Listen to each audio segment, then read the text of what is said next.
నందిని ఏదో మాట్లాడాలన్నావు. నువ్వే ఏదో చెప్పాలన్నావు. ఫస్ట్ నువ్వు చెప్పు. లేదు, ఫస్ట్ నువ్వే చెప్పు. అది అది నందిని, ఇకపై నేను నీ బాస్ని కాదు, నువ్వు నా అసిస్టెంట్ కాదు. ఇకపై నీ కోపం తెప్పించేలా నేను ఎప్పుడు ప్రవర్తించను. అది ఇది అంటూ టార్చరు చేయను. ఆ పని చేయి ఈ పని చేయి అంటూ అస్సలు హింసించను. ఇకపై నువ్వు నాకు టెంపరీ అసిస్టెంట్గా ఉండాల్సిన అవసరం కూడా లేదు.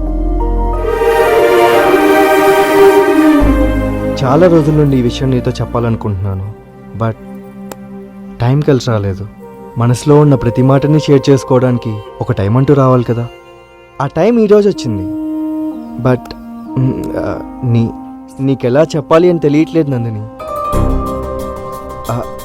అది నందిని, ఈ రోజుకి నువ్వు నేను రాసుకున్న అగ్రిమెంట్ క్లోజ్ అయింది. రేపటి నుంచి నువ్వు రావాల్సిన అవసరమే లేదు. ఈ రోజు నుండి you're a free bird Nandini, you're a free bird.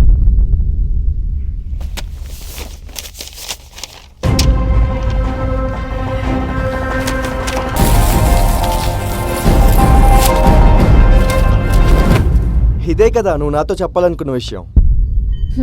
నాకు తెలుసు నందిని, ఈ రోజుని నువ్వు డెఫినెట్గా మర్చిపోకుండా ఇలా ఉదయాన్నే వచ్చి నన్ను అడుగుతావని తెలుసు. అందుకే నువ్వు అడగడానికి ముందే నేనే చంపేశా. ఎలా ఉంది నా ప్లాన్? సూపర్ కదా. అగ్రిమెంట్ ప్రకారం ఈరోజుతో అన్ని క్లోజ్. Past is past. ఎప్పుడైనా నాకు తెలియకుండా నేను హింసించినట్టు నీకు అనిపిస్తే మనసులో పెట్టుకోకు. నా లైఫ్లో ఎంతమంది అసిస్టెంట్స్ వచ్చినా నువ్వు మాత్రం ఎప్పుడు ఫస్ట్ ప్లేస్లోనే ఉంటావు. నువ్వు ఇన్ని రోజులు చేసిన పనికి ఈ రోజు బోనస్.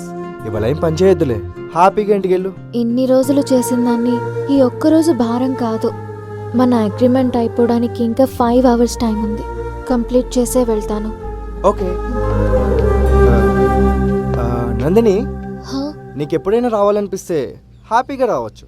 Okay bye.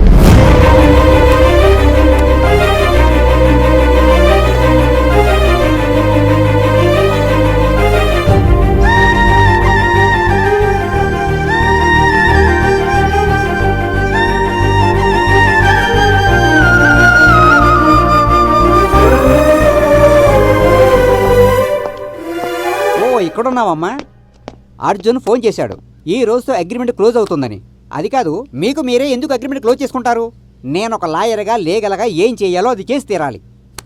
తాను సైన్ చేసేశాడు, నువ్వు కూడా సైన్ చేసేస్తే నా పని పూర్తి అయిపోతుంది. ఈ రోజే మీ అగ్రిమెంట్ని క్లోజ్ చేసేస్తాను. తీసుకో అమ్మా.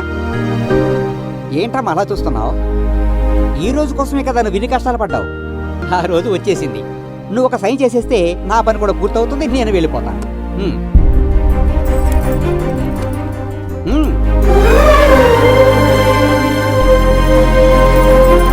చూడమ్మా, ఈ కేసు తీసుకునేటప్పుడు ఒక లాయర్గా తీసుకున్నాను. కానీ ఇప్పుడు ఈ కేసు క్లోజ్ అవుతుంటే ఎక్కడో నాకు మీ అన్నయ్యను అనే రిలేషన్లో అనిపిస్తుంది. అందుకే ఒక మాట చెప్తున్నాను, ఊరికే తొందరపడి ఏవేవో నిర్ణయాలు తీసుకుని ఇలా అగ్రిమెంటు అది ఇది అనుకుంటూ ఇలాంటి అబ్బాయిల చేతులకు దొరక్కమ్మా. అమ్మా నాన్నలు ఎంతో ప్రేమతో పెంచుంటారు. ఒక్కటే జీవితం, దాన్ని ఎంతో జాగ్రత్తగా మలుచుకోవాలి. నీ జీవితాన్ని సరిదిద్దుకుంటావు అనుకుంటున్నాను. వస్తానమ్మా, జాగ్రత్త.